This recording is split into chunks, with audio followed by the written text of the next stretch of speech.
آج کے اس ایپیسوڈ میں آپ کو بتانا چاہوں گا ایک واقعہ جو کہ نبی کریم صلی اللہ علیہ وسلم کے دور میں پیش آیا۔ ایک نوجوان لڑکا نبی کریم صلی اللہ علیہ وسلم کی خدمت میں حاضر ہوتا ہے اور کہتا ہے یا رسول اللہ مجھے زنا کرنے کی اجازت دے دے۔ آپ سوچ سکتے ہیں ایسا سوال وہ بھی نبی کریم صلی اللہ علیہ وسلم کی پریزنس میں پوچھا جائے تو صحابہ کھڑے ہو کے اس کو مارنے کے لیے پیٹنے کے لیے کہ بھئی کس قسم کا سوال پوچھ رہے ہو، یعنی ہمارے پیارے جو ہے نا رسول سے صلی اللہ علیہ وسلم سے تم زنا کی اجازت مانگنے آئے ہو۔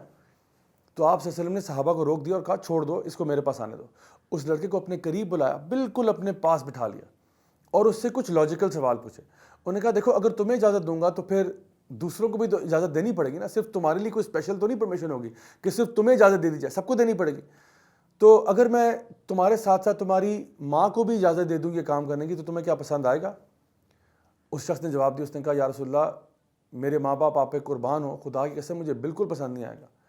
آپ نے فرمایا چلو اگر تمہاری بہن کو بھی اجازت دے دوں پھر کیسا لگے گا؟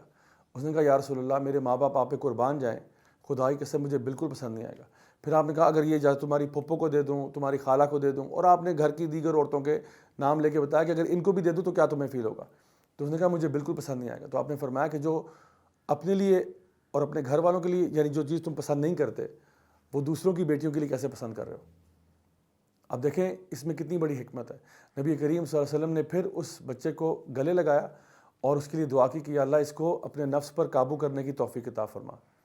اللہ تعالیٰ فرماتے ہیں قرآن مجید میں فَأَمَّا مَنْ خَافَ مَقَامَ رَبِّهِ وَنَهَى النَّفْسَ عَنِ الْهَوَىٰ فَإِنَّ الْجَنَّةَ هِيَ الْمَأْوَىٰ، جو شخص بھی اللہ کے سامنے کھڑے ہونے سے ڈرتا رہا اور جس نے اپنے نفس پر قابو کر لیا تو جنت اسی کے لیے۔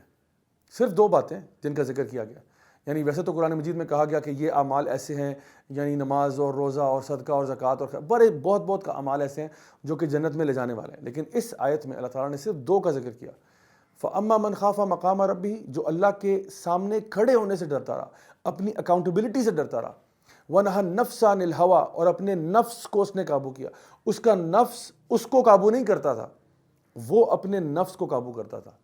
تو my dear brothers and sisters, pornography addiction سے بچنے کے لیے ایک بہت بڑا کیور جو ہے وہ یہ ہے کہ اپنے نفس کے اوپر آپ قابو کریں، آپ کا نفس آپ کو قابو نہ کرے۔ دیکھیں یہ جو نفس ہے نا آپ کا، یہ ایک جنگلی گھوڑے کی طرح ہے۔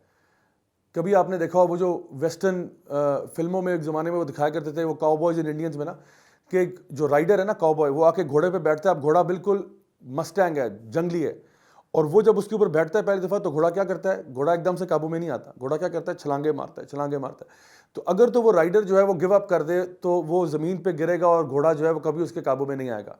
لیکن اگر رائڈر تھوڑی سی ہمت کر کے اس پہ بیٹھا رہے تو کچھ ہی دیر کے بعد وہ گھوڑا جو ہے وہ ٹیم ہو جائے گا، اور اب جب رائڈر اس کو کہے گا کہ جی لیفٹ جاؤ وہ لیفٹ جائے گا، کہے گا رائٹ جاؤ وہ رائٹ جائے گا، وہ کہے گا بھاگو وہ بھاگے گا، کہے گا جمپ کرو وہ جمپ کرے گا۔ تو اتنا خوبصورت بیسٹ جو ہے وہ اب اس سے کنٹرول میں آ جائے گا۔ ہمارا نفس بھی بالکل ایسا ہی ہے، نفس جو ہے وہ قابو آنا چاہتا نہیں ہے۔ میں ایک چھوٹی سی مثال دے کے بات سمجھاتا ہوں۔ جب انسان صبح اٹھتا ہے فجر کے لیے تو نفس تو کہتا ہے بھائی مجھے آرام کرنے دو۔ نفس جو ہے نا وہ آرام پسند ہے، نفس چسکے چاہتا ہے، نفس لذت چاہتا ہے، نفس چاہتا ہے مجھے کوئی چھیڑے نہ۔ تو آپ جب صبح اٹھتے ہو نا فجر کے لیے تو نفس کہتا ہے نہیں سوتے رہو، لیکن آپ نے اس پہ قابو کیا، آپ نے کہا نہیں میں اٹھوں گا، آپ فوراً سے بستر سے باہر نکلے، واش روم کی طرف گئے، منہ پہ پانی پھینکا، تو آج نفس آپ کے قابو میں آ گیا۔ کل بھی یہی کریں، پرسوں بھی یہی کریں، ترسوں بھی یہی کریں، تو ایونچولی کیا ہوگا کہ آپ اپنے نفس کو کنٹرول کر لیں گے اور صبح کی نماز پڑھنا آپ کی عادت بن جائے گی۔ بالکل اسی طریقے سے پورنوگرافک ایڈکشن میں بھی آپ اگر اپنے نفس کو ایک دفعہ روکیں، 2 دفعہ روکیں، 3 دفعہ روکیں، پھر نفس بھی کہتا ہے بھائی خدا کا واسطہ ہے میری جان چھوڑو، اور پھر وہ آپ کے تابع ہو جاتا ہے۔ اور یاد رکھیں کہ اگر آپ سے کوئی بھی غلطی کوتاہی ہو جائے، شیطان کے ایک اور ٹریپ میں سے بہت بڑا ٹریپ یہ ہے کہ وہ آپ کو اللہ کے بارے میں نا مایوس کر دیتا ہے۔ وہ کہتا ہے تم اتنے بڑے گناہ گار ہو چکے ہو، اللہ تمہیں کبھی معاف نہیں کرے گا، یعنی ہمارے اوپر مایوسی طاری کر دیتا ہے۔ حالانکہ اللہ تعالیٰ قرآن میں بالکل کچھ اور فرما رہے ہیں۔ اللہ تعالیٰ فرماتے ہیں کہ قل یا عبادی الذین اسرفوا علی انفسہم لا تقنطوا من رحمت اللہ ان اللہ یغفر الذنوب جميعا، کہ اے میرے بندو جنہوں نے اپنی ذات پر نفس کیا، کبھی بھی اللہ تعالیٰ کی مغفرت سے مایوس نہیں ہونا۔ کیوں؟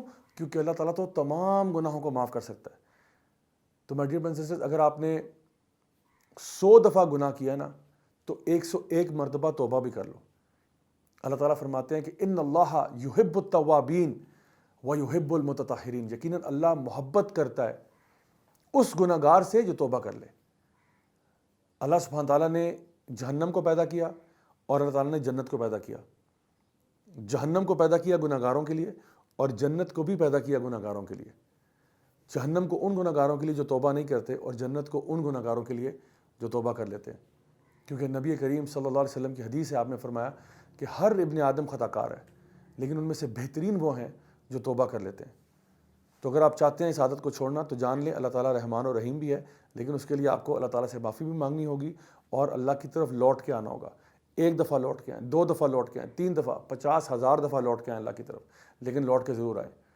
امام حسن البصری رحمہ اللہ کے پاس کچھ ان کے اسٹوڈنٹس آئے، انہوں نے کہا شیخ ہم سے غلطی ہوتی ہے اور پھر ہم لوگ توبہ کرتے ہیں، پھر غلطی ہوتی ہے، پھر توبہ کرتے ہیں، پھر غلطی ہوتی ہے، پھر توبہ کرتے ہیں، حتیٰ کہ ہمیں شرم آتی ہے کہ اب ہم کیسے اللہ تعالیٰ کے پاس نماز کے لیے جائیں، کیونکہ ہمیں اپنے اندر ایک منافقت نظر آتی ہے کہ ہم گناہ بھی کر رہے ہیں اور نماز بھی پڑھ رہے ہیں۔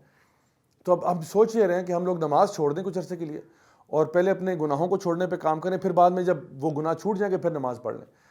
تو امام حسن البصری رحمہ اللہ نے فرمایا کہ یہی تو ہے جو شیطان چاہتا ہے تمہارے سے، کہ تم ابھی تو گناہ کر رہے ہو نا، تو یہ نیکی بھی چھوڑ دو اور اپنے اوپر مایوس ہو جاؤ اور اللہ تعالیٰ کے بتائے ہوئے فرائض کو چھوڑ دو۔ شیطان یہی تم سے کروانا چاہتا ہے۔ تو my dear brothers and sisters, کبھی بھی اللہ تعالیٰ کی مغفرت سے مایوس نہیں ہونا۔ جب بھی غلطی ہو، کوتاہی ہو، واپس اللہ کی طرف لوٹ کے آئیں، کیونکہ یہ جو گناہوں کے اندر رہ کے نا انسان کبھی کبھار ایسا لگتا ہے اس کو گناہ نہیں لگتے۔